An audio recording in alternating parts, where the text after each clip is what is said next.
السلام عليكم ورحمة الله وبركاته.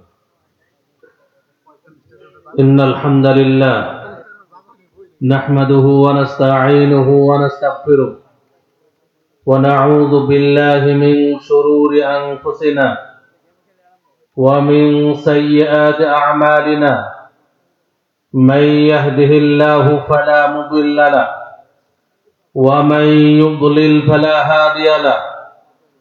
وأشهد أن لا إله إلا الله وحده لا شريك له وأشهد أن محمدا عبده ورسوله.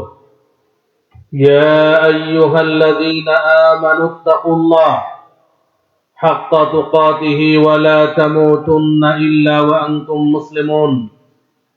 يا أيها الذين آمنوا اتقوا الله وقولوا قولا سديدا يصلح لكم أعمالكم ويغفر لكم ذنوبكم ومن يطع الله ورسوله فقد فاز فوزا عظيما. أما بعد. সমস্ত প্রশংসা সেই মহান রব্বুল আলামিনের জন্য, যার অশেষ মেহেরবানিতে আমরা আজকের এই মাহফিলে উপস্থিত হতে পেরেছি। তাই মহান আল্লাহর শুকরিয়া স্বরূপ সবাই বলে আলহামদুলিল্লাহ। তারপর পরেই বর্ষিত হোক অসংখ্য দরুদ ও সালাম প্রিয় নবী, বিশ্ব নবী, রাহমাতুল লিল আলামিন মুহাম্মদ সাল্লাল্লাহু আলাইহি ওয়াসাল্লামের প্রতি। সম্মানিত উপস্থিতি, রাত গভীর হয়ে গেছে, ঠান্ডার রাত। খুব সংক্ষেপে আলোচনা করব, কিছু প্রয়োজনীয় কথা বলেই আজকে আপনাদের মাঝ থেকে বিদায় নেব ইনশাআল্লাহ। আপনারা যারা বসে আছেন অল্প সময়ের জন্য বসে থাকবেন ইনশাআল্লাহ। আমরা অল্প সময়ের মধ্যেই মাহফিল শেষ করে বৈঠক শেষের দোয়া পড়ে আমরা চলে যাব। আপনারা তো বাড়িতে গিয়ে ঘুমাবেন, আর আমরা আবার রাজশাহীতে ফিরে যাব। রাজশাহী থেকে এতদূর থেকে এসেছি কিছু দিনের কথা বলার জন্য। আমি যদি থাকতে পারি কিছু সময়, আপনারা সবাই থাকতে পারবেন না ইনশাআল্লাহ। আমরা যারা বসে আছি তারা কেউ উঠবো না ইনশাআল্লাহ, অল্প সময় আলোচনা করব। যারা প্যান্ডেলের বাইরে বসেছেন দয়া করে যদি বসে যান, তাহলে অবশ্যই আপনারা এর পরিপূর্ণ নেকি হাসিল করবেন। আমরা এখানে এসেছি কিছু দিন শেখার জন্য, কিছু দিনই আলোচনা শুনবো, শিখবো, আমল করব। এবং প্রত্যেকটা কোরআন হাদিসের মাহফিল এটা বরকতপূর্ণ হয়, আল্লাহর রহমত নাজিল হয়। আমরা কি চাই না যে আমাদের উপর আল্লাহর রহমত নাজিল হোক? অবশ্যই চাই। সম্মানিত উপস্থিতি, আজকে যে বিষয়টি নিয়ে আমি আপনাদের সামনে আলোচনা করব সেটা হলো পাপ। আচ্ছা, এখানে বলেন, এমন কি কেউ আছেন যে বলতে পারবেন যে আমি পাপ করি না, আমার দ্বারা পাপ হয় না? এই ধরনের কেউ কিছু এরকম দাবি কেউ করতে পারবেন? আমাদের দেশে কিন্তু কেউ করে। কিছুদিন আগে একটি আলোচনা শুনলাম, আমাদের দেশের এক সাবেক মন্ত্রী, সে বলছে যে ইমাম সাহেব যখন দোয়া করে হাত উঠিয়ে, তখন আমি আমিন বলি না। কেন আমিন বলি না? কারণ আমি পাপই করি না, আমি আমিন বলবো কেন? আচ্ছা, এই ধরনের কথা যে বলে সে কি সবচাইতে বড় অহংকারী নয়? সবচাইতে বড় অহংকারী ব্যক্তি ছাড়া এই কথা বলার কারো ক্ষমতা নেই যে আমার দ্বারা পাপ হয় না। আমি যতই বক্তব্য দেই না কেন, আমার দ্বারা বহু পাপ হয়। পাপ সকল মানুষই করে, কেউ বেশি করে আর কেউ কম করে, পার্থক্য এতটুকুই। কিন্তু আমরা মানুষ কেউ পাপের ঊর্ধ্বে নয়। এই জন্যই আল্লাহ তাআলা পবিত্র কোরআন মাজিদে ঘোষণা দিচ্ছেন, ইন্নাল ইনসানা লাফি খুসর, নিশ্চয় সকল মানুষ অবশ্যই ক্ষতির মধ্যে নিমজ্জিত। কেন? মানুষ পাপের ঊর্ধ্বে নয়। এই জন্য আল্লাহ তাআলা দুইবার তাকিদ করে মানুষকে ক্ষতির মধ্যে নিমজ্জিত বলে ঘোষণা দিয়েছেন। আমরা মানব জীবনে যে পাপগুলো করি, এই পাপগুলো প্রথমত দুই প্রকারের পাপ আমরা করে থাকি। এক, সাগীরা গুনাহ ছোট গুনাহ, দুই, কাবীরা গুনাহ বড় গুনাহ। আমরা সবাই জানি। আমাদের বুঝতে হবে, জানতে হবে কোন পাপগুলোকে সাগীরা গুনাহ বলা হয় আর কোন পাপগুলোকে কাবীরা গুনাহ বড় গুনাহ বলা হয়। এর মানদণ্ড কি? কিভাবে আমরা বুঝতে পারবো যে এটা কাবীরা গুনাহ আর কিভাবে বুঝবো এটা সাগীরা গুনাহ? এর মানদণ্ড কি? কাবীরা গুনাহ বলা হয় যে সমস্ত পাপের ব্যাপারে পবিত্র কোরআন এবং সহিহ হাদিস সমূহে স্পষ্ট শাস্তির বর্ণনা এসেছে, চাই তার দুনিয়াবী শাস্তি হোক বা পরকালীন শাস্তি হোক।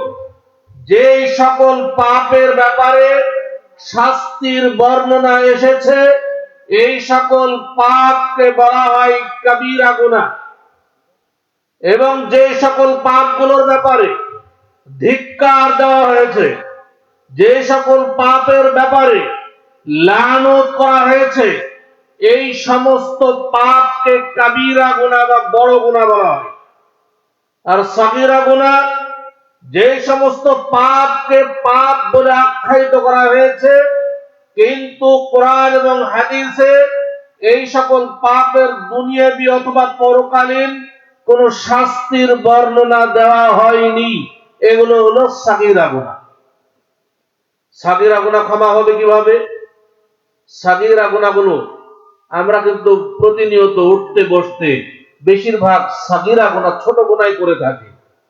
এগুলো থেকে ক্ষমা পাবো কিভাবে? এই ব্যাপারে আল্লাহ তাআলা বলছেন, ইন্নাল হাসানাত ইউযহিবনাস সাইয়্যাত, নিশ্চয় সৎ কর্ম অসৎ কর্মকে মিটিয়ে দেয়।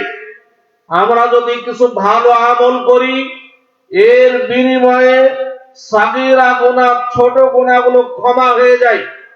যেমন রাসূলুল্লাহ সাল্লাল্লাহু আলাইহি ওয়াসাল্লাম বলছেন, একজন মানুষ যখন ওযু করে, ওযু করার সময় যখন সে তার মুখমণ্ডল ধৌত করে, চোখ দিয়ে দেখার মাধ্যমে যত পাপ করেছে এই ওযুর পানির সাথে বা পানির শেষ ফোঁটার সাথে সে পাপগুলো বের হয়ে যায়।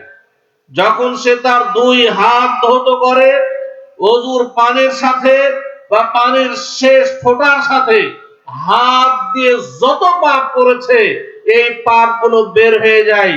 যখন সে তার দুই পা ধৌত করে, পা দিয়ে চলার মাধ্যমে যত পাপ করেছে এই পাপগুলো ওযুর পানির সাথে বা পানির শেষ ফোঁটার সাথে বের হয়ে যায়। হাত্তা ইয়াকুনা নাকিয়াম মিনাজ যুনুব, এমনকি ওই ওযু শেষ করার পরে একজন ব্যক্তি পাপ থেকে পরিষ্কার পরিচ্ছন্ন হয়ে যায়। এই যে পাপ ক্ষমা হচ্ছে ওযুর মাধ্যমে, কোন পাপ ক্ষমা হচ্ছে? সাগীরা গুনাহ ছোট গুনাহ ক্ষমা হয়। রাসূলুল্লাহ সাল্লাল্লাহু আলাইহি ওয়াসাল্লাম বলছেন, 5 ওয়াক্ত সালাতের উদাহরণ হলো এমন যে রাসূল সাল্লাল্লাহু আলাইহি ওয়াসাল্লাম বলেন, তোমাদের বাড়ির দরজায় যদি কারো নদী থাকে, সেই নদীতে যদি কোনো ব্যক্তি দৈনিক 5 বার গোসল করে তার শরীরে কি কোনো ময়লা থাকতে পারে? সাহাবায়ে কেরাম বললেন, লা ইউবকি মিন দারারিহি শাই। হে আল্লাহর রাসূল সাল্লাল্লাহু আলাইহি ওয়াসাল্লাম, যদি কোনো ব্যক্তি দৈনিক নদীতে 5 বার গোসল করে তার শরীরে কোনোই ময়লা থাকতে পারে না। রাসূলুল্লাহ সাল্লাল্লাহু আলাইহি ওয়াসাল্লাম বললেন, ফাযালিকা মাসালু সালাওয়াতুল খামস, এটাই হচ্ছে 5 ওয়াক্ত সালাতের উদাহরণ। ইয়ামহুল্লাহু বিহিন্নাল খাতায়া, দৈনিক কোন ব্যক্তি নদীতে 5 বার গোসল করলে যেমন তার শরীরে কোনো ময়লা থাকে না, অনুরূপ ভাবে দৈনিক কোন ব্যক্তি 5 ওয়াক্ত সালাত আদায় করলে তার কোনো পাপ থাকে না, সব পাপ ক্ষমা হয়ে যায়। এই যে পাপ ক্ষমা হচ্ছে সালাত আদায়ের মাধ্যমে, এই পাপ সাগীরা গুনাহ ছোট গুনাহ ক্ষমা হচ্ছে।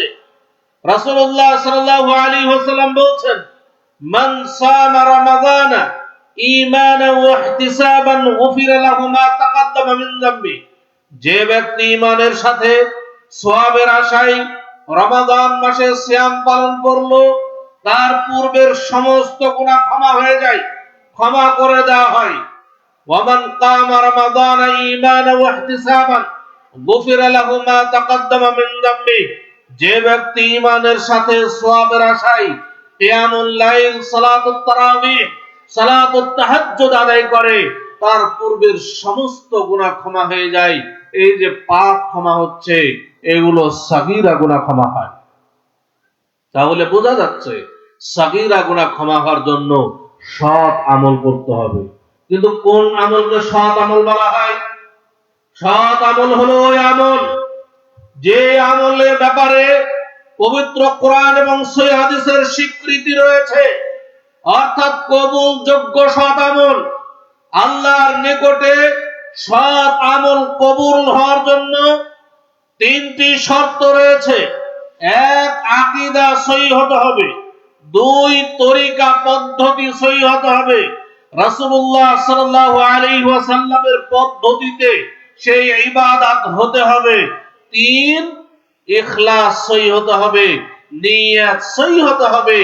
এই তিনটি শর্ত সাপেক্ষে যদি আমরা সৎ আমল করি, তাহলে সেটা আল্লাহর নিকটে কবুল হবে। আর এই কবুলযোগ্য সৎ আমলের মাধ্যমেই আমাদের পাপগুলো ক্ষমা হবে। দুই নাম্বার পাপ কাবিরা গুনাহ, বড় গুনাহ। কাবিরা গুনাহ কাকে বলে?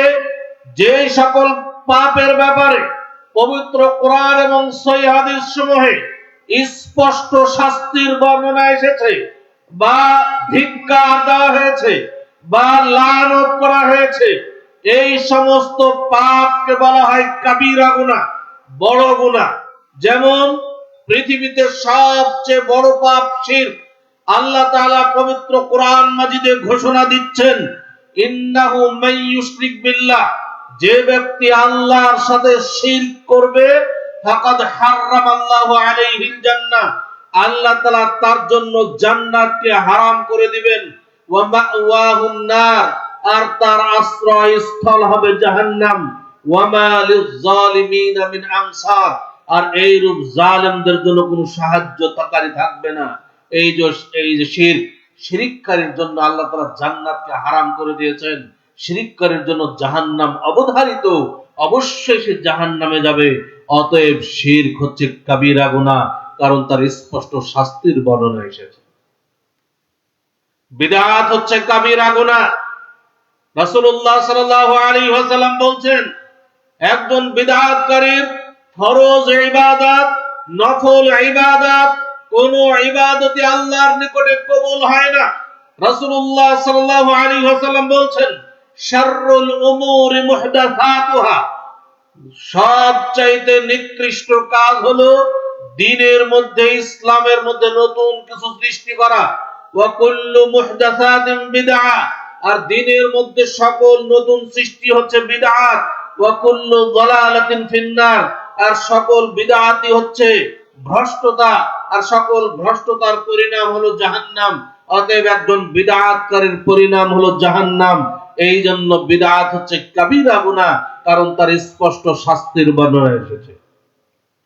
রাসূলুল্লাহ সাল্লাল্লাহু আলাইহি ওয়াসাল্লাম বলছেন যে একজন মানুষ, কোন পুরুষ মানুষ যদি টাকনুর নিচে কাপড় ঝুলিয়ে পড়ে, যদি তার প্যান্ট এবং লুঙ্গি টাকনুর নিচে ঝুলিয়ে পড়ে, তাহলে তার সেই স্থান জাহান্নামে দেওয়া হবে।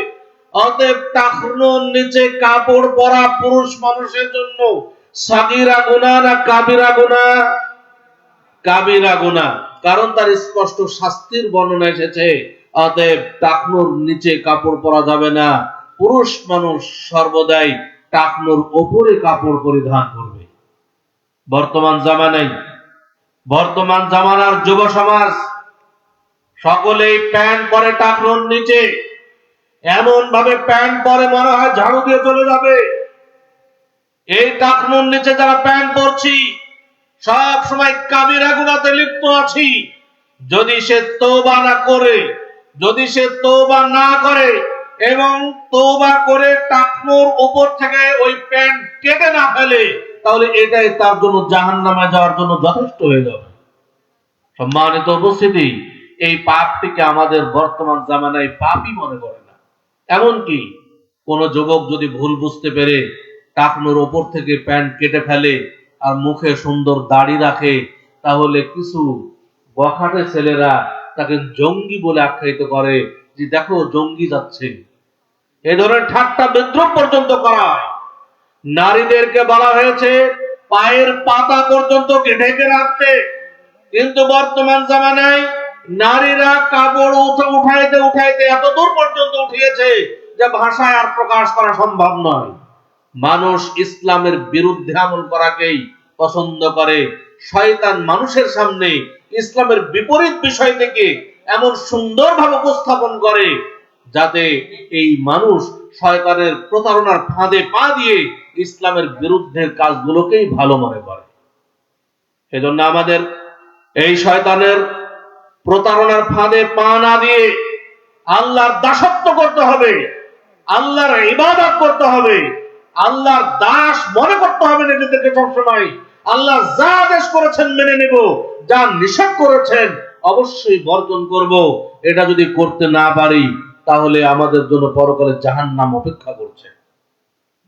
সম্মানিত উপস্থিতি, রাসূলুল্লাহ সাল্লাল্লাহু আলাইহি ওয়াসাল্লাম বলেছেন, দিরহাম রিবা ইয়াকুলুহুর রাজুল ওয়া হুয়া ইয়ালাম, যে ব্যক্তি জেনে শুনে 1 টাকা সুদ খাবে, ইয়াকুলুহুর রাজুল ওয়া হুয়া ইয়ালাম আশাদ্দু মিন সিত্তাতিন ওয়া সালাসিনা জানিয়াতান, 36 বার জিনা করলে যত পাপ হবে, জেনে শুনে 1 টাকা সুদ খেলে তার চেয়ে বেশি পাপ হবে। দেখেন, এই যে সুদ, এটা সাগীরা গুনাহ না কাবীরা গুনাহ? সুদের পরিণাম কি জাহান্নাম নয়? সুদ খেলে তাকে অবশ্যই জাহান্নামে যেতে হবে। অতএব সুদের পাপ এটা হলো কাবীরা গুনাহ, বড় গুনাহ। এই সুদ থেকে বেঁচে থাকতে হবে, ঘুষ থেকে বেঁচে থাকতে হবে। রাসূল সাল্লাল্লাহু আলাইহি ওয়াসাল্লাম লানত করেছেন এগুলোর উপরে। লানা রাসূলুল্লাহ সাল্লাল্লাহু আলাইহি ওয়াসাল্লাম আকিলার রিবা ওয়া মুকিলাহু ওয়া কাতিবাহু ওয়া শাহিদাইহি ওয়া ক্বালাহুম সাওয়া। রাসূলুল্লাহ সাল্লাল্লাহু আলাইহি ওয়াসাল্লাম লানত করেছেন সুদদাতা, সুদ গ্রহীতা, সুদের হিসাব রক্ষক এবং সুদের সাক্ষীদাতা সকলের উপরে রাসূলুল্লাহ সাল্লাল্লাহু আলাইহি ওয়াসাল্লাম লানত করেছেন। এবং ঘুষ দাতা, ঘুষ গ্রহীতা, তার উপরে রাসূলুল্লাহ সাল্লাল্লাহু আলাইহি ওয়াসাল্লাম লানত করেছেন এবং তারা জাহান্নামে যাবে এটা উল্লেখ করেছেন। অতএব সুদ, ঘুষ এগুলো কাবীরা গুনাহ, বড় গুনাহ। এগুলো ক্ষমা পাওয়ার জন্য কি করতে হবে? এগুলো থেকে ক্ষমা পাওয়ার জন্য করণীয় হলো তওবা। কাবীরা গুনাহ তওবা ছাড়া ক্ষমা হয় না। তওবা করলেই কবুল হবে এমনটি নয়। তওবা কবুলের কয়েকটি শর্ত রয়েছে।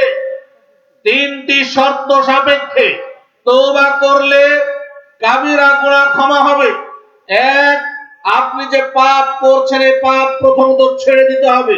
প্রতিনিয়ত পাপ করবেন, আবার তওবা করবেন, পাপ করবেন, তওবা করবেন, পাপ করবেন, তওবা করবেন, আল্লাহ ক্ষমা করবেন। আগে পাপ ছাড়তে হবে। 2, আপনি যে এতদিন পাপ করেছেন এই জন্য নিজেকে অনুতপ্ত বা লজ্জিত হতে হবে। অনুতপ্ত চিত্তে লজ্জিত হয়ে আল্লাহর কাছে ক্ষমা চাইতে হবে। 3, আর কোনোদিন এই পাপে লিপ্ত হবেন না এই বলে প্রতিজ্ঞাবদ্ধ হতে হবে। তাহলে আল্লাহর সাথে যে পাপগুলো জড়িত সেগুলো আল্লাহ তাআলা ক্ষমা করে দেবেন। অর্থাৎ আপনি ধরেন শিরক করেছেন, যদিও শিরকের ব্যাপারে আল্লাহ তাআলা বলছেন ইন্নাল্লাহা লা ইয়াগফিরু আন ইউশরাকা বিহি, নিশ্চয় আল্লাহ তাআলা ওই ব্যক্তিকে ক্ষমা করবেন না যে ব্যক্তি আল্লাহর সাথে শিরকে লিপ্ত হয়। ওয়া ইয়াগফিরু মা দুনা যালিকা লিমান ইয়াশা, শিরক ব্যতীত আল্লাহ তাআলা অন্যান্য পাপ যাকে ইচ্ছা তাকে ক্ষমা করে দিতে পারেন। যদিও বলা হচ্ছে শিরকের পাপ ক্ষমা করবেন না, এর দ্বারা উদ্দেশ্য হলো তওবা ছাড়া শিরকের পাপ ক্ষমা হবে না। ছোট গুনাহ যেমন ভালো কাজের মাধ্যমে ক্ষমা হয়, কিন্তু কাবীরা গুনাহ, শিরকের গুনাহ এগুলো তওবা ছাড়া ক্ষমা হবে না। এই জন্য এই 3টি শর্ত সাপেক্ষে আপনি তওবা করবেন।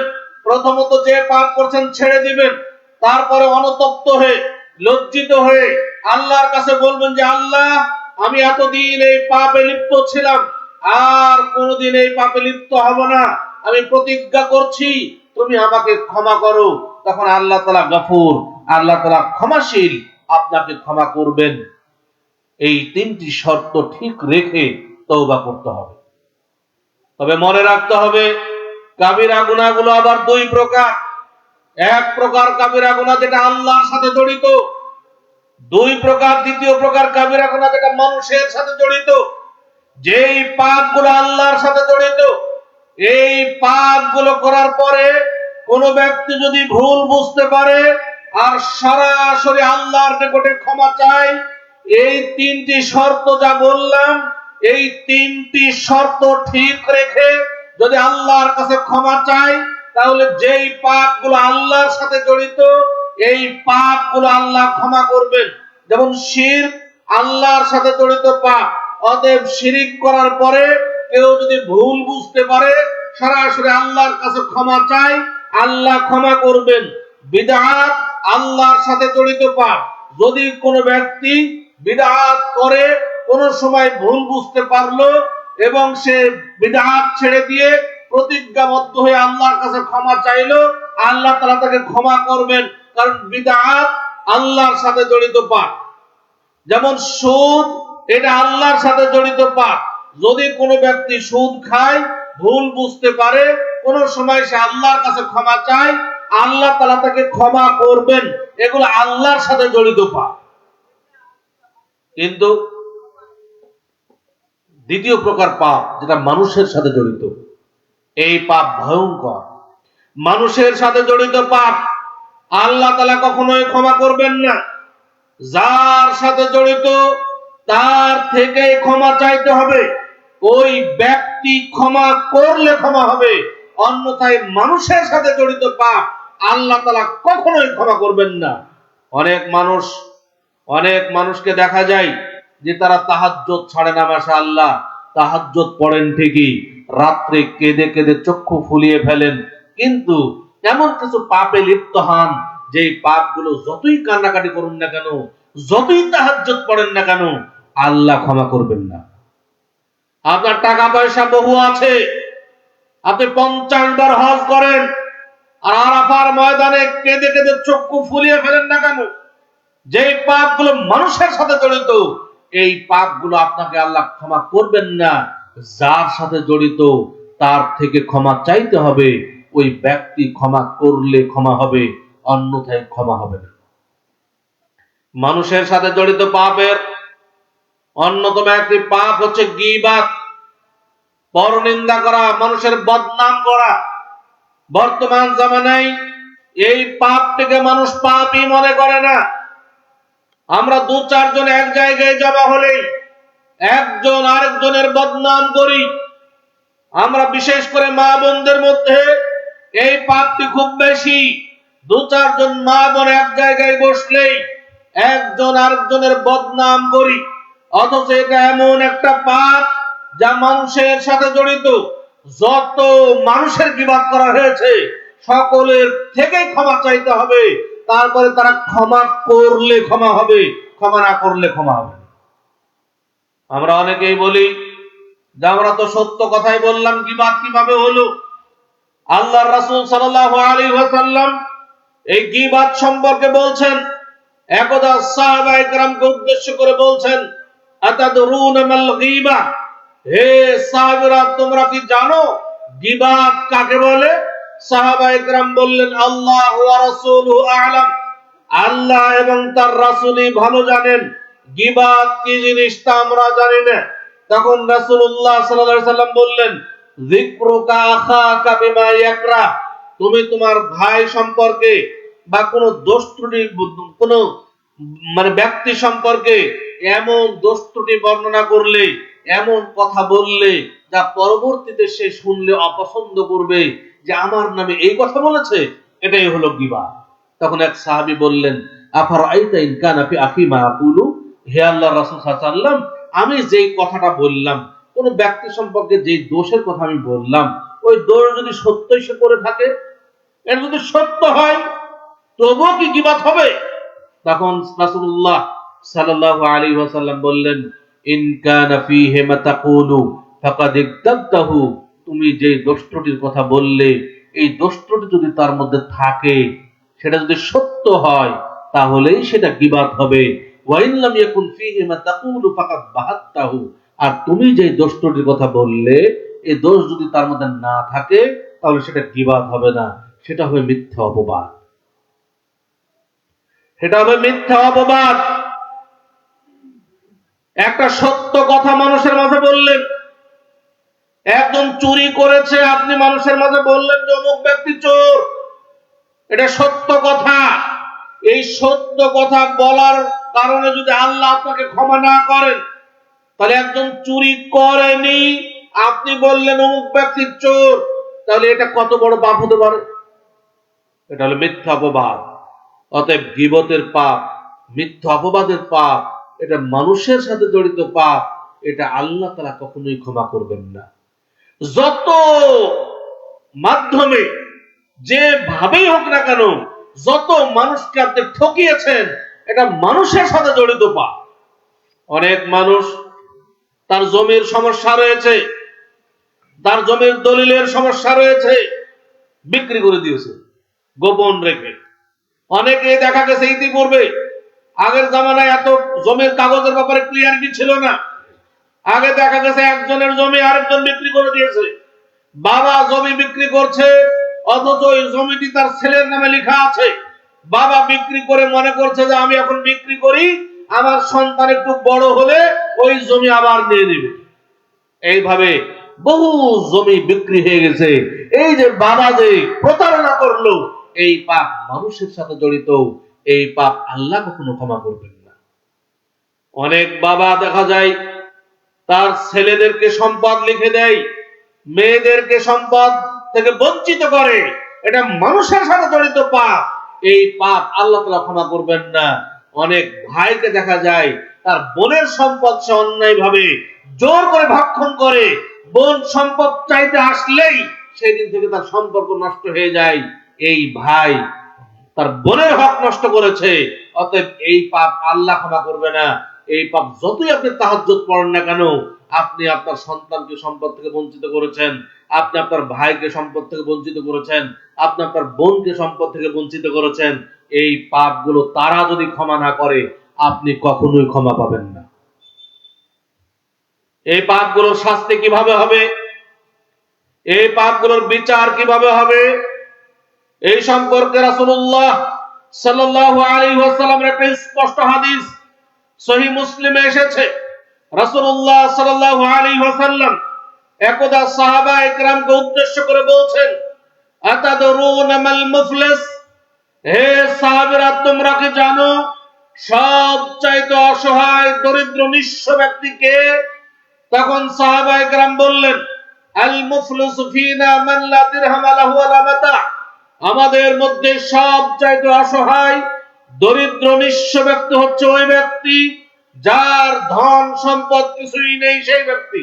তখন রাসূলুল্লাহ সাল্লাল্লাহু আলাইহি ওয়াসাল্লাম বললেন, ইন্নাল মুফলিসা মিন উম্মতি মান ইয়াতি ইয়াউমাল কিয়ামাতি বিসসালাতিন ওয়া সিয়ামিন ওয়া যাকাতিন, আমার উম্মতের সবচাইতে অসহায় দরিদ্র নিঃস্ব ব্যক্তি হলো ওই ব্যক্তি যে ব্যক্তি প্রচুর পরিমাণে নেকি অর্জন করেছে, যে ব্যক্তি সালাত আদায় করে, যে ব্যক্তি সিয়াম পালন করেছে, যে ব্যক্তি যাকাত আদায় করেছে, যে ব্যক্তি হজ করেছে, যে ব্যক্তি দান খায়রাত করেছে, প্রচুর পরিমাণে নেকি অর্জন করে কিয়ামতের মাঠে উপস্থিত হয়েছে।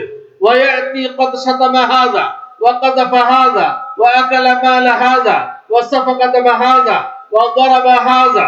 এরপরে কিয়ামতের দিন যখন সে প্রচুর পরিমাণে নেকি নিয়ে উপস্থিত হলো, এমত অবস্থায় আল্লাহর কাছে তার বিরুদ্ধে বিভিন্ন জন অভিযোগ পেশ করতে আছে। কেউ এসে একজন অভিযোগ করছে যে আল্লাহ, দুনিয়াতে যখন এই ব্যক্তি ছিল সে আমাকে গালি দিয়েছিল। আরেকজন এসে বলবে যে হে আল্লাহ, দুনিয়াতে ব্যক্তি আমার গীবাত করেছে। আরেকজন এসে বলবে যে হে আল্লাহ, দুনিয়াতে ব্যক্তি আমার বিরুদ্ধে মিথ্যা অপবাদ দিয়েছে। আরেকজন এসে বলবে যে আল্লাহ, দুনিয়াতে ব্যক্তি আমার বাবা ছিল, আমার বাবা আমাকে সম্পদ থেকে বঞ্চিত করেছে, তার অন্য সন্তানদেরকে সম্পদ লিখে দিয়েছে। আরেকজন এসে বলবে হে আল্লাহ, দুনিয়াতে ব্যক্তি আমার ভাই ছিল, আমার ভাই আমার সম্পদ অন্যায়ভাবে ভক্ষণ করেছে। আরেকজন এসে বলবে হে আল্লাহ, এই ব্যক্তি এই আমার এলাকার ক্ষমতাধর ব্যক্তি ছিল, আর ক্ষমতার জোরে, ক্ষমতার দাপটে আমার সম্পদ দখল করে রেখেছে, আমার সম্পদ অন্যায়ভাবে ভক্ষণ করেছে, আমাকে আমার সম্পদ ভোগ করতে দেয় নাই। এইভাবে একের পর এক অভিযোগ পেশ করতে থাকবে। তখন আল্লাহ তাআলা কিভাবে বিচার করবেন?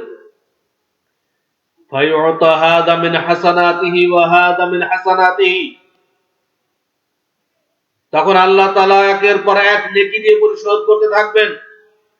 যখন কেউ এসে বলবে, হে আল্লাহ, দুনিয়াতে ব্যক্তি আমাকে গালি দিয়েছিল, তখন ওই গালির সমপরিমাণ নেকি, ওই ব্যক্তি তো অনেক নেকি অর্জন করেছে, ওই নেকি হতে গালির সমপরিমাণ নেকি নিয়ে তাকে দিবেন, দিয়ে বলবেন, যা তোমার কাছে নেকি দিয়ে পরিশোধ করে দেওয়া হলো।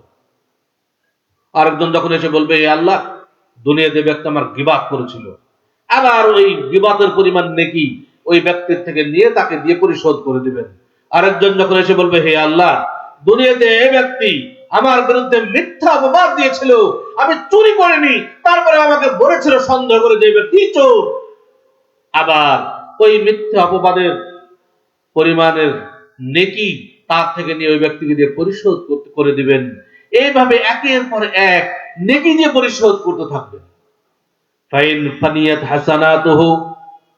এইভাবে নেকি দিয়ে পরিশোধ করতে করতে যখন তার নেকি শেষ হয়ে যাবে, অথচ অভিযোগকারী শেষ হয়নি, আরো অভিযোগকারী আসছে অভিযোগ করতে, কিন্তু নেকি দিয়ে পরিশোধ করার মতো নেকি আর নাই। তখন আল্লাহ কি করবেন? উখিযা মিন খাতায়াহুম ফাতুরিহাত আলাইহি। যেহেতু নেকি দিয়ে পরিশোধ করার মতো নেকি নাই, সেহেতু তার অভিযোগ সমপরিমাণ পাপ যে ব্যক্তি অভিযোগ করতে আসছে তার থেকে ওই পরিমাণ পাপ নিয়ে এই ব্যক্তির ঘাড়ে চাপিয়ে দিবেন। যেহেতু তোমার নেকি দিয়ে পরিশোধ করার মতো নেকি নাই, অতএব তুমি তার পাপ নিয়ে না নাও, ওর পাপ কমে যা, সেই পাপের শাস্তি তুমি ভোগ করো। সুম্মা তুরিহা ফিন্নার। অতঃপর এই পাপগুলোর শাস্তি ভোগ করার জন্য তাকে জাহান্নামে নিক্ষেপ করা হবে। সম্মানিত উপস্থিতি, বিষয়টি কিন্তু ভয়াবহ। বিষয়টি ভয়াবহ। কিয়ামতের দিন পরিস্থিতি খুব ভয়াবহ হবে। কিয়ামতের দিন নেকি এবং পাপকে ওজন করা হবে। সেই দিন একটা নেকির মূল্য অনেক।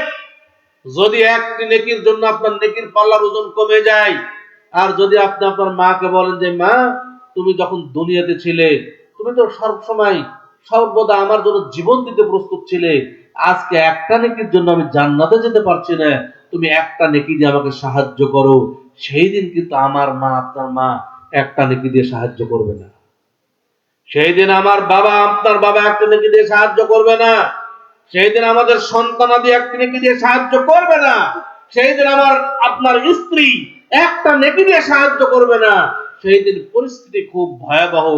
এমনকি সেই দিন নিজের অঙ্গ প্রত্যঙ্গ, যেই অঙ্গ প্রত্যঙ্গ গুলোকে এত সুন্দরভাবে এত যত্ন করে রাখছি, সেই দিন আমার নিজের অঙ্গ প্রত্যঙ্গ আমার বিরুদ্ধে সাক্ষী দিবে, আমার পক্ষে থাকবে না। পরিস্থিতি খুব ভয়াবহ। সেই কিয়ামতের মাঠে প্রচুর পরিমাণে নেকি নিয়ে উপস্থিত হওয়ার পরেও যদি নিজের নেকি নিয়ে জান্নাতে না যাওয়া সম্ভব হয়, জান্নাতে যাওয়া যদি সম্ভব না হয়, বরং নিজের অর্জিত নেকি অন্যকে দিয়ে যদি জাহান্নামে যেতে হয়, এর চাইতে দুঃখের আর কিছুই থাকে না। যে ব্যক্তি দিন আনে দিন খায়, রিক্সা চালিয়ে খায়, প্রতিদিন রিক্সা চালায়, কিছু ইনকাম করে খায়, আবার পরের দিন রিক্সা চালায়, যতটুকু নিয়ে আসে আবার খায়, এই ব্যক্তি কিন্তু এতটা অসহায় নয়। ওই ব্যক্তি যতটা অসহায়, যে ব্যক্তি কোটিপতি ছিল একদিনের মধ্যে ফকির হয়ে গেছে, এই ব্যক্তি যত অসহায়, একজন রিক্সা চালক কিন্তু অত অসহায় নয়। একজন ব্যক্তি, যে ব্যক্তি প্রচুর নেকি অর্জন করেছে, অথচ মানুষের হক নষ্ট করার কারণে সে নিজের নেকি অন্যকে দিয়ে জাহান্নামে গেল, এর চাইতে বড় অসহায় আর কেউ হতে পারে না। এই জন্য আল্লাহর রাসূল সাল্লাল্লাহু আলাইহি ওয়াসাল্লাম বলেন, আতাদরুনা মাল মুফলিস? হে সাহাবীরা, তোমরা কি জানো সবচাইতে অসহায় দরিদ্র নিঃস্ব ব্যক্তি কে? নিঃস্ব ব্যক্তি হলো এই ব্যক্তি যে প্রচুর পরিমাণে নেকি নিয়ে উপস্থিত হয়েও মানুষের হক নষ্ট করার কারণে নিজের নেকি অন্যকে দিয়ে, অন্যের পাপ নিজে নিয়ে জাহান্নামে যাবে, এই হলো সবচেয়ে বড় অসহায়। অতএব শুধু তাহাজ্জুদ পড়লে হবে না। সম্পদশালী মানুষ হজ করে আসবেন আর মনে করবেন যে আমি জান্নাতে চলে যাবো, অত সহজ নয়। জান্নাতে যাওয়া তো সহজ ব্যাপার নয়। জান্নাতের পথ কঠিন পথ। রাসূলুল্লাহ সাল্লাল্লাহু আলাইহি ওয়াসাল্লাম বলছেন, যেদিন আল্লাহ তাআলা জান্নাতকে সৃষ্টি করলেন, জিবরিল আলাইহিস সালাতু ওয়াস সালামকে আল্লাহ বলেন, এই জিবরিল, যাও জান্নাত দেখে আসো। জিবরিল আলাইহিস সালাতু ওয়াস সালাম জান্নাত দেখে এসে বলছেন যে আল্লাহ, জান্নাতে যাবে না ধরনের মানুষ কি পাওয়া যাবে? এত শৌখের জায়গা, এত নিয়ামতপূর্ণ জায়গা, এটা কি মানুষ ছাড়তে চায়? সবাই তো জান্নাতে যেতে চাইবে। এইবার আল্লাহ তাআলা জান্নাতকে কষ্টদায়ক বস্তু দিয়ে ঘিরে দিলেন। এইবার জিবরিলকে বলেন, জিবরিল যাও এইবার জান্নাত দেখে আসো। জিবরিল আলাইহিস সালাতু ওয়াস সালাম দ্বিতীয়বার জান্নাত দেখে এসে বলছেন যে আল্লাহ, জান্নাতে যাওয়ার মতো মানুষ কি পাওয়া যাবে? কেউ তো জান্নাতে যেতে চাইবে না। কেন? এত সুখের জায়গা, কেন যেতে চাইবে না? কারণ জান্নাতের পথ সহজ নয়, কঠিন পথ। জান্নাতের পথ কণ্টকাকীর্ণ পথ। কণ্টকাকীর্ণ পথ পাড়ি দিয়েই জান্নাতে প্রবেশ করতে হবে, অত সহজ নয়। অতএব অন্যের হক যেন নষ্ট না হয়। আমরা সামাজিক ভাবে বসবাস করি, দেখা যায় যে প্রতিবেশীর সাথে আমাদের দ্বন্দ্ব মতন লেগেই থাকে সব সময়ের জন্য। কে কার কিভাবে ক্ষতি করছি এই চেষ্টায় ব্যস্ত থাকি। সাবধান থাকবেন, যদি প্রতিবেশীকে কষ্ট দেন জান্নাতে যেতে পারবেন না। রাসূলুল্লাহ সাল্লাল্লাহু আলাইহি ওয়াসাল্লাম বলছেন, আল মুসলিমু মান সালিমাল মুসলিমুনা মিন লিসানিহি ওয়া ইয়াদিহি। ওই ব্যক্তি হচ্ছে প্রকৃত মুসলিম, যার জবান, হাত এবং জবান থেকে তার প্রতিবেশী বা অপর মুসলিম নিরাপদে থাকে। আপনার হাত জবান থেকে আপনার প্রতিবেশী যেন কষ্ট না পায়। যদি কষ্ট পায়, এটা আপনার জন্য জাহান্নামের কারণ হয়ে যাবে। আমরা আমাদের পাপ যত হচ্ছে, এই পাপগুলো থেকে ক্ষমা চাইতে হবে বেশি বেশি। আমরা রাসূলুল্লাহ সাল্লাল্লাহু আলাইহি ওয়াসাল্লামের কথা জানি। রাসূলুল্লাহ সাল্লাল্লাহু আলাইহি ওয়াসাল্লাম এমন একজন মানুষ ছিলেন, পৃথিবীর সর্বোৎকৃষ্ট মানুষ, পৃথিবীর সবচেয়ে মর্যাদাবান মানুষ, যার পূর্বের গুনাহ পরের গুনাহ সব ক্ষমা করে দেওয়া হয়েছিল। এরপরেও রাসূলুল্লাহ সাল্লাল্লাহু আলাইহি ওয়াসাল্লাম দৈনিক কমপক্ষে 100 বার ক্ষমা চাইতেন। কতবার? 100 বার। আচ্ছা বলেন তো, আমাদের পূর্বের গুনাহ পরের গুনাহ কি ক্ষমা করা হয়েছে? এখানে কি এমন কেউ আছে যে পূর্বের গুনাহ পরের গুনাহ সব ক্ষমা হয়ে গেছে? তাহলে আমাদের কত ক্ষমা চাওয়া লাগতে পারে, অথচ আমরা 100 বার 10 বার কি ক্ষমা চাই? অনেকের তো একবার ক্ষমা চাইতে মনে হয়। আমাদের ক্ষমা চাইতে হবে বেশি বেশি, ক্ষমা চাইতে হবে। পাপ মানুষের হয়ে যাবে, এটা স্বাভাবিক, কিন্তু পাপ বুঝতে পারলেই আল্লাহর কাছে কান্নাকাটি করতে হবে, ক্ষমা চাইতে হবে। যেমনটি করেছিলেন সাহাবায়ে কেরাম। সাহাবায়ে কেরাম সব সময় ক্ষমা চাইতেন যখনই বুঝতেন পাপ হয়ে গেল। কিভাবে ক্ষমা পাওয়া যায় এর জন্য ব্যস্ত থাকতেন সব সময়, কান্নাকাটি করতেন সব সময়। যেমন একটি ঘটনা আপনাদের উল্লেখ করি। রাসূলুল্লাহ সাল্লাল্লাহু আলাইহি ওয়াসাল্লামের জামানায় একজন সাহাবী জিনায় লিপ্ত হয়ে গেলেন। সাহাবীর নাম হলো মাইজ ইবনে মালিক রাদিয়াল্লাহু তাআলা আনহু। যখন জিনায় লিপ্ত হয়ে গেলেন, নিজে ভুল বুঝতে পারলেন যে হায়, আমি এই কি বড় অপরাধ করে ফেললাম, আমাকে তো এখন জাহান্নামের কঠিন শাস্তি গ্রাস করবে, আমি জাহান্নামের আগুন কিভাবে সহ্য করব? অতএব আমি জাহান্নামের শাস্তি ভোগ করতে চাই না, আমি দুনিয়াতে এই শাস্তি নিয়ে নিতে চাই। জেনার শাস্তি, যদি বিবাহিত নারী পুরুষ জেনা করে, তার শাস্তি হলো তাকে বুক পর্যন্ত মাটিতে পুঁতে মাথায় পাথর মেরে হত্যা করা। মাইজ বিন মালিক একজন বিবাহিত পুরুষ ছিলেন, অতএব তিনি জানেন যে তার দুনিয়াবী শাস্তি এখন যদি হয়, যদি হক কায়েম হয়, তাকে বুক পর্যন্ত মাটিতে পুঁতে মাথায় পাথর মেরে হত্যা করা হবে। তিনি বুঝলেন যে আমি দুনিয়াতে এর শাস্তি নিতে চাই, আমি জাহান্নামে এই জিনার শাস্তি ভোগ করতে পারবো না, জাহান্নামের আগুনের শাস্তি আমি সহ্য করতে পারবো না, অতএব আমাকে রজম করা হোক। রাসূলুল্লাহ সাল্লাল্লাহু আলাইহি ওয়াসাল্লামের কাছে দৌড়ে আসলেন, এসে বলছেন, তাহহিরনি ইয়া রাসূলুল্লাহ, হে আল্লাহর রাসূল সাল্লাল্লাহু আলাইহি ওয়াসাল্লাম, আপনি আমাকে পবিত্র করুন, আমি জিনা করে ফেলেছি, আপনি আমাকে পবিত্র করুন।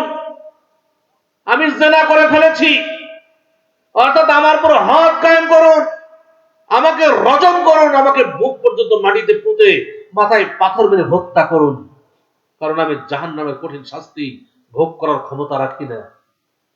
তখন রাসূলুল্লাহ সাল্লাল্লাহু আলাইহি ওয়াসাল্লাম বললেন, ইরজি, তুমি বাড়ি ফিরে যাও, ফাস্তাগফিরিল্লাহ, আল্লাহর কাছে ক্ষমা চাও, ওয়াতুবু ইলাইহি, এবং আল্লাহর দিকে ফিরে আসো।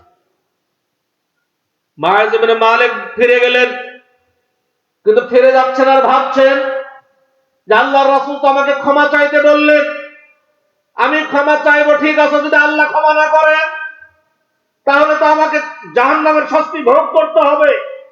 অতএব না, আমি জাহান্নামের শাস্তি ভোগ করতে পারবো না। আবার দৌড়ে আসলেন, কিছু দূর গিয়ে দৌড়ে আসলেন, এসে আবারও একই কথা বলছেন, তাহহিরনি ইয়া রাসূলুল্লাহ, হে আল্লাহর রাসূল সাল্লাল্লাহু আলাইহি ওয়াসাল্লাম, আপনি আমাকে পবিত্র করুন, আমার উপর হক কায়েম করুন, আমি জাহান্নামের শাস্তি ভোগ করতে পারবো না।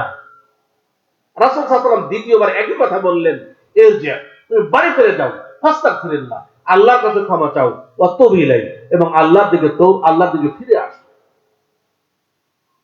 আবার ফিরে গেল, ফিরে যেতে গিয়ে আবার একই চিন্তা করছে, করে কিছু দূর গিয়ে আবার দৌড়ে আসলেন, দৌড়ে এসে আবার বলছেন, তাহহিরনি ইয়া রাসূলুল্লাহ, হে আল্লাহর রাসূল সাল্লাল্লাহু আলাইহি ওয়াসাল্লাম, আপনি আমাকে পবিত্র করুন, আমার উপর জিনার হক কায়েম করুন, জিনার শাস্তি আমার উপর কায়েম করুন। আবার রাসূল সাল্লাল্লাহু আলাইহি ওয়াসাল্লাম একই কথা বললেন তৃতীয়বার, আবার ফিরে গেল, আবার চতুর্থবার আবার দৌড়ে এসেছে, একই কথা বলছে, তাহহিরনি ইয়া রাসূলুল্লাহ, হে আল্লাহর রাসূল সাল্লাল্লাহু আলাইহি ওয়াসাল্লাম, আপনি আমাকে পবিত্র করুন। রাসূল সাল্লাল্লাহু আলাইহি ওয়াসাল্লাম যখন চতুর্থবার আসলো, রাসূল সাল্লাল্লাহু আলাইহি ওয়াসাল্লাম একটু রেগেই গেলেন, রেগে গিয়ে বললেন যে লোকটাকে পাগল নাকি, আমি বারবার তাকে বলছি তুমি ফিরে যাও বাড়িতে, তুমি আল্লাহর কাছে ক্ষমা চাও, এই ব্যক্তি বারবার আমার কাছে ফিরে আসে, এই লোকটা কি পাগল নাকি? তখন এক সাহাবী উঠে সাক্ষী দিলেন যে না, আল্লাহ রাসূল সাল্লাল্লাহু আলাইহি ওয়াসাল্লাম, এই ব্যক্তি পাগল নয়, এই ব্যক্তি সুস্থ ব্যক্তি। তখন রাসূল সাল্লাল্লাহু আলাইহি ওয়াসাল্লাম বললেন, দেখো তো এই ব্যক্তি কি তাহলে মদ পান করেছে কিনা, এই কি মাতাল হয়েছে নাকি, কারণ আমি বারবার যেটা বলছি সেটা না শুনে বারবার দৌড়ে আসছে কেন? তখন এক সাহাবী উঠে গিয়ে তার মুখ শুঁকে দেখলেন, তার মুখ থেকে মদের কোনো দুর্গন্ধ বের হয় কিনা, দেখলেন যে না, মদের কোনো দুর্গন্ধ নাই। তখন রাসূল সাল্লাল্লাহু আলাইহি ওয়াসাল্লামকে বললেন যে হে আল্লাহ রাসূল সাল্লাল্লাহু আলাইহি ওয়াসাল্লাম, না, সে তো মদ পান করেনি, মদ পান করলে তো তার মুখ দিয়ে মদের দুর্গন্ধ বের হবে। তখন রাসূল সাল্লাল্লাহু আলাইহি ওয়াসাল্লাম তাকে আবার জিজ্ঞেস করলেন, সত্যই কি তুমি জিনা করেছো? মাইজ বিন মালিক রাদিয়াল্লাহু তাআলা বললেন, হ্যাঁ, আমি জিনা করেছি, অতএব আমার উপর হদ কায়েম করা হোক, আমি জাহান্নামের শাস্তি ভোগ করতে পারবো না, দুনিয়াতে শাস্তি হোক। তখন রাসূল সাল্লাল্লাহু আলাইহি ওয়াসাল্লাম সাহাবায়ে কেরামকে বললেন, যাও এই মাইজ বিন মালিককে নিয়ে যাও, বুক পর্যন্ত মাটিতে পুঁতে তাকে রজম করে হত্যা করো। তখন সাহাবায়ে কেরাম তাকে নিয়ে গেলেন এবং বুক পর্যন্ত মাটিতে পুঁতে পাথর মেরে হত্যা করলেন। রাসূলুল্লাহ সাল্লাল্লাহু আলাইহি ওয়াসাল্লাম বললেন, এই মাইজ ইবনে মালিক এত তওবা করেছে, এই তওবা যদি তোমাদের সকলের মধ্যে বন্টন করে দেওয়া হয়, তোমাদের সকলের সকল পাপ ক্ষমা হওয়ার জন্য যথেষ্ট হয়ে যাবে। দেখুন, এই পাপ থেকে তারা কত ভয় করেছে, জাহান্নামের আগুনকে তারা কত ভয় করত, যে নিশ্চিত তাকে শাস্তি হলো তাকে মাথায় পাথর মেরে হত্যা করা, সেটা সে হাসি মুখে বরণ করে নেওয়ার জন্য বারবার ছুটে আসছে, কারণ সে ভাবছে যে জাহান্নামের শাস্তি আমি ভোগ করতে পারবো না, জাহান্নামের কঠিন শাস্তি কিভাবে আমি এটা ভোগ করব। অতএব জাহান্নামের এই আগুনের শাস্তির চাইতে দুনিয়ার এই পাথরের আঘাতে মৃত্যুবরণ করা অনেক সহজ ব্যাপার, অতএব আমি এটাই নিতে চাই, আমি জাহান্নামের শাস্তি ভোগ করতে চাই না। অথচ আমরা কিন্তু অহরহ বহু পাপ করছি, আর এই পাপগুলো আমরা গোপন করে দেওয়ার চেষ্টা করছি, এই পাপগুলো আমরা অস্বীকার করছি সবসময়। তাহলে তাদের ঈমান আর আমাদের ঈমান কত ফারাক, আসমান জমিন ফারাক। আমাদের ঈমান দুর্বল ঈমান, আমরা কখনোই ভয় করি না, আমাদের অন্তর জাহান্নামের কঠিন শাস্তিকে ভয় করে না। কোন মানুষের অন্তর যদি জাহান্নামের কঠিন শাস্তিকে ভয় করে, তাহলে তার দ্বারা পাপ কমে যাবে এবং তার দ্বারা আল্লাহর আনুগত্য করা সহজ হয়ে যাবে। অতএব আমরা সকলে অন্তর থেকে আল্লাহকে ভয় করি, আল্লাহকে ভয় করতে হবে অন্তর থেকে। আমাদের চিন্তা করতে হবে পরকালীন।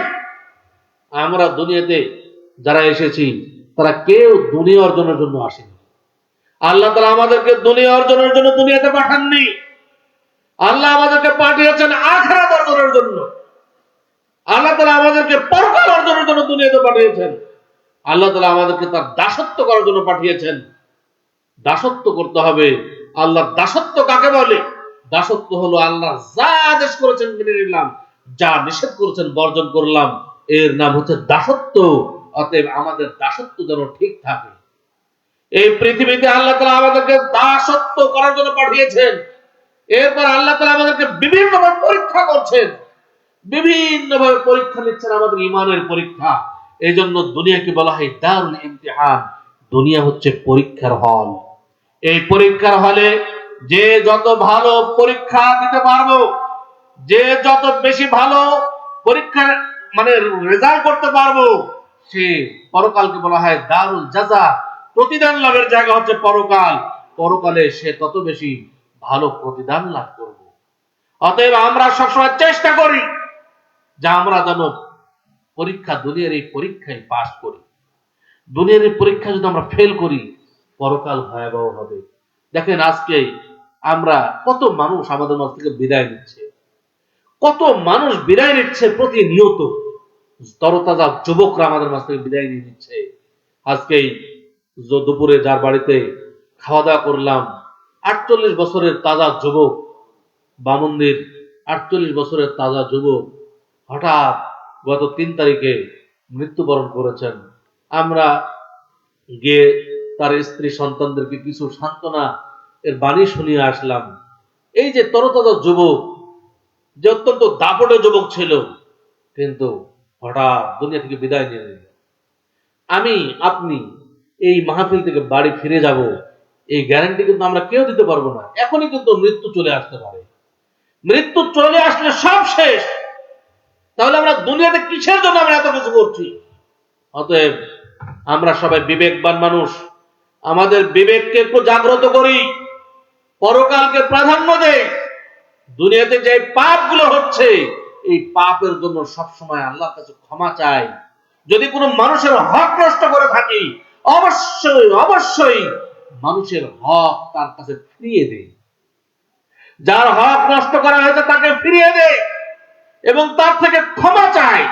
যদি আজকে এই তার হক তাকে ফিরিয়ে না দেয়, যদি আমরা ক্ষমা না চাই, তাহলে পরকালে নিজের নেকি দিয়ে যখন অন্যকে পরিশোধ করে জাহান্নামে যেতে হবে, তখন কিন্তু বড়ই আফসোস হবে। কিন্তু এমন একদিন আফসোস হবে, যেই দিন আফসোস করে কোনো লাভ হবে না, যেই দিন আফসোস করে কোনোই লাভ হবে না। অতএব কিয়ামতের দিন যেন আমাদেরকে আফসোস করতে না হয়, সেই জন্য দুনিয়াতে আমাদেরকে সচেষ্ট থাকতে হবে। সম্মানিত উপস্থিতি, আমাদের সবসময় জান্নাতের আকাঙ্ক্ষী হতে হবে। জান্নাতে হচ্ছে আমাদের মূল লক্ষ্য। শয়তান সবসময় আমাদের জাহান্নাম থেকে মানে জান্নাত থেকে আমাদেরকে জাহান্নামের দিকে পরিচালিত করার চেষ্টা করছে। এটা শয়তানের প্রতারণা। শয়তান চাইবে আল্লাহর বান্দা সবাই জাহান্নামে যাক, কারণ শয়তান আল্লাহর কাছে সেই কথা বলে এসেছে যে হে আল্লাহ, আমি আপনার বান্দাদেরকে আমি জাহান্নামে নিয়ে যাব। আল্লাহ তাআলা বলেছেন যে আমার প্রকৃত বান্দা যে, তাকে তুমি কিছুই করতে পারবে না, সে জান্নাতের পথেই পরিচালিত হবে। অতএব আমাদেরকে আল্লাহর প্রকৃত বান্দা হওয়ার চেষ্টা করতে হবে। আল্লাহর প্রকৃত বান্দা, শুধুমাত্র মানবরূপী বান্দা হলে চলবে না। প্রকৃত বান্দা, আল্লাহর প্রকৃত বান্দা সেই যে ব্যক্তি আল্লাহর আনুগত্যশীল বান্দা হয়, আল্লাহ যা আদেশ করেছেন মেনে নেয়, যা নিষেধ করেছেন তা বর্জন করে। এই হচ্ছে আল্লাহর প্রকৃত বান্দা। আমরা আল্লাহর প্রকৃত বান্দা হওয়ার চেষ্টা করি। আচ্ছা বলেন তো, এখানে যদি আমি প্রশ্ন করি যে আপনারা কে কে জান্নাতে যেতে চান, যদি বলি সবাই হাত উঠাবেন, তাই না? এখানে এমন কি কেউ আছেন যে আমার জন্য জান্নাত দরকার না, জাহান্নামই ভালো? সবাই আমরা চাই জান্নাত, কিন্তু শুধু মুখে চাইলেই তো হবে না, জান্নাতের কাজ করতে হবে। নিজের অন্তরকে প্রশ্ন করুন, নিজের অন্তরকে প্রশ্ন করুন যে আপনি কয়টা কাজ ভালো করছেন, কয়টা কাজ খারাপ করছেন। নিজের অন্তরকে প্রশ্ন করুন। যখন রাত্রে ঘুমানোর সময় বিছানায় শুয়ে যাবেন, তখন 5 মিনিটের জন্য একটু চিন্তা করবেন যে আজকে 24 ঘন্টা সময় গেল, কয়টা কাজ ভালো করলাম না কয়টা কাজ খারাপ করলাম। নিজের হিসাবটা নিজে করুন, আত্মসমালোচনা করা দরকার। তাহলে নিজে ভালো হওয়ার, নিজের জন্য ভালো হওয়া সহজ হবে, আল্লাহর আনুগত্যশীল বান্দা হওয়ার জন্য এটা সহজ হয়ে যাবে। কিন্তু আমরা কি, আমরা অন্যের সমালোচনা নেমেছি, শুধু আমাদের মাথায় অন্য কি করেছে, ও এই করেছে, ওকে কিভাবে ঘায়েল করব, ওকে কিভাবে নামাবো, ও তো আমার পাশে বসবাস করছে, আমার দোকানের পাশে ব্যবসা করছে, ওর ব্যবসা তো খুব লাভবান হচ্ছে, সে তাকে কিভাবে লস লাগানো যায়, আর আমি কিভাবে বেশি লাভবান হব, এই চিন্তায় আমরা সবসময় মনে হয় ব্যস্ত। সম্মানিত উপস্থিতি, এই চিন্তা করলে চলবে না। সবসময় জান্নাতের আকাঙ্ক্ষী হতে হবে, জান্নাতে যাওয়ার জন্য চেষ্টা করতে হবে। আল্লাহ আমাদেরকে রুজির মালিক, রুজির মালিক হচ্ছেন আল্লাহ। আল্লাহ আমাদেরকে যে রিজিক দিয়েছেন, সেই রিজিক থেকে আল্লাহর রাস্তায় ব্যয় করতে হবে। যদি আমরা আল্লাহর রাস্তায় ব্যয় করতে পারি, আল্লাহ আমাদেরকে আরো উত্তম রুজির ব্যবস্থা করবেন ইনশাআল্লাহ। কিন্তু আমরা মনে করি যে আমাদের সম্পদ কমে যাবে, যতটুকু দান করলাম ততটুকু মনে কমে গেল। এই যে আজকে যত ভাই দান করলেন, মাশাআল্লাহ, হাজার হাজার টাকা দান করলেন, অনেকে বস্তার বস্তার চাল দান করলেন, এই যে দান করলেন আজকে, এটাই কিন্তু আপনার জন্য জান্নাতের ওসিলা হয়ে থাকবে। এছাড়া আপনার যত সম্পদ, দুনিয়াতে যত সম্পদের মালিক হয়েছেন, এই সম্পদ সবগুলো ছেড়ে, মানুষের জন্য ছেড়ে বিদায় দিতে হবে দুনিয়া থেকে। আপনি কিছুই সাথে নিয়ে যেতে পারবেন না। অতএব সম্পদের এত চিন্তা করিয়েন না। অনেক মানুষ শুধু চায় চায় চায়, মনে মনে করছে যে কত যে হলে তার পেট ভরবে, আল্লাহ ভালো জানে। সে দুনিয়াকে এত প্রাধান্য দিয়েছে যে দুনিয়া অর্জনকে মনে করছে এটাই আসল সফলতা। অথচ রাসূলুল্লাহ সাল্লাল্লাহু আলাইহি ওয়াসাল্লাম পরকাল আর দুনিয়ার উদাহরণ দিচ্ছেন এইভাবে। তিনি বলছেন, মাদ দুনিয়া ফিল আখিরাহ, দুনিয়া এবং পরকালের উদাহরণ হচ্ছে এমন, মা ইয়াজআলু আহাদুকুম ইসবাহু ফিল ইয়াম, যে তোমাদের মধ্যে কেউ যদি তার এই শাহাদাত আঙ্গুলি বিশাল সমুদ্রের মাঝখানে ডুবিয়ে দেয়, ফালিয়ানজুর বিমা ইয়ারজি, তারপর সে তার শাহাদাত আঙ্গুলি বিশাল সমুদ্রের মাঝখান থেকে উঠিয়ে দেখো যে তার আঙ্গুলিতে কতটুকু পানি লেগে আছে।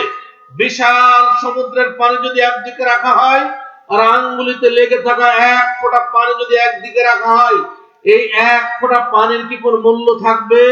কোনো মূল্য থাকবে না। একদিকে বিশাল সমুদ্র, আরেকদিকে এক ফোঁটা পানি, এই এক ফোঁটা পানির কোনো মূল্য থাকবে না। বিশাল সমুদ্র হচ্ছে পরকাল, আর আঙ্গুলে থেকে লেগে থাকে এক ফোঁটা পানি হচ্ছে দুনিয়া। আমরা দুনিয়ার মানুষ এই এক ফোঁটা পানি নিয়ে কাড়াকাড়ি করছি, এই এক ফোঁটা পানির পেছনে ছোটাছুটি করছি, অথচ বিশাল সমুদ্র আমাদের সামনে বিদ্যমান, এদিকে আমরা খুব কম মানুষই দৌড়াচ্ছি। অতএব আমাদের উচিত বিশাল সমুদ্রের দিকে যাওয়া। পরকালে কিভাবে লাভবান হব, কিভাবে আমি জান্নাত হাসিল করব, কিভাবে আমি জাহান্নামের কঠিন শাস্তি থেকে বাঁচব, এই চিন্তা করতে হবে। যদি আপনি এই চিন্তা করতে পারেন, তাহলে আপনার দ্বারা পাপাচার কমে যাবে, ভালো কাজ করতে পারবেন, আল্লাহর ইবাদত করতে পারবেন, আল্লাহর দাসত্ব করতে পারবেন। অতএব সবসময় চিন্তা করেন পরকাল নিয়ে। দুনিয়া ক্ষণস্থায়ী, আজ আসি, এক সেকেন্ড পর নাই। অতএব যত প্রকার পাপের কথা বললাম, ছোট পাপ, বড় পাপ, মানুষের সাথে জড়িত পাপ, আল্লাহর সাথে জড়িত পাপ, এই 4 প্রকার পাপ থেকে যদি আমরা বাঁচতে পারি, তাহলে আমরা আল্লাহর আনুগত্যশীল বান্দা হতে পারবো, আমরা তাকওয়াশীল বান্দা হতে পারবো, আমরা পরহেজগারিতা অর্জন করতে পারবো। তাই আসুন আমরা সকল প্রকার পাপ থেকে বিরত থাকি এবং আল্লাহর দাসত্ব করি। আজকের আলোচনা আর নয়, প্রচন্ড ঠান্ডা যেটা বোঝা যাচ্ছে। আল্লাহ তাআলা আমাদের সকলকে সকল প্রকার পাপ থেকে বেঁচে থাকার তৌফিক দান করুন, আল্লাহর দাসত্ব করার তৌফিক দান করুন, প্রকৃত মুসলিম হিসেবে দুনিয়াতে বেঁচে থাকার তৌফিক দান করুন, প্রকৃত ঈমানের সাথে আল্লাহ তাআলা আমাদেরকে মৃত্যুবরণ করার তৌফিক দান করুন। আমাদের মা বাবা, ভাই বোন, আত্মীয় স্বজন যারা মৃত্যুবরণ করেছে, তাদেরকে আল্লাহ তাআলা ক্ষমা করুন এবং জান্নাতুল ফেরদাউস নসিব করুন, আমিন। এই বলে আমি আমার সংক্ষিপ্ত আলোচনা এখানে শেষ করছি। আজকের প্রোগ্রামের আয়োজক যারা আছেন, তাদের জন্য দোয়া করছি, আল্লাহ তাআলা তাদের আয়োজনকে কবুল করুন। আজকের মাহফিলে যারা উপস্থিত হয়েছেন, তাদের এই উপস্থিতিকে আল্লাহ তাআলা কবুল করুন, এটাই যেন জান্নাতের ওয়াসিলা হয়ে যায়। এবং যে মাদ্রাসার মাহফিল আজকে করছি, এই মাদ্রাসাকে আল্লাহ তাআলা কবুল করুন। এই মাদ্রাসার মাধ্যমে যেন আলেমে রাব্বানি সারা দেশে ছড়িয়ে পড়ে, দাঈ ইলাল্লাহ ছড়িয়ে পড়ে, এর জন্য এই মাদ্রাসার সাথে সবাই আমরা থাকবো, এই মাদ্রাসার সহযোগিতায় আমরা সবসময় থাকবো ইনশাআল্লাহ। আল্লাহ তাআলা আমাদের সেই তৌফিক দান করুন, আমিন। এবারে আমি আমার আলোচনা এখানে শেষ করছি। আসসালামু আলাইকুম ওয়া রাহমাতুল্লাহি ওয়া বারাকাতুহু।